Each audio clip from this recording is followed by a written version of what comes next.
అందరూ బాగానే ఉన్నారు కదా, నా జీవితం ఏంటి? కొంతమంది ఆలోచన ఎలా ఉంటుంది, వాళ్ళు బాగానే ఉన్నారు, వీళ్ళు బాగానే ఉన్నారు, వీళ్ళు బాగున్నారు, నాకే ఎందుకు వచ్చింది బాధ?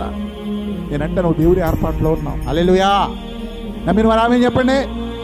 దేవుని ఏర్పాటులో ఉన్నాం.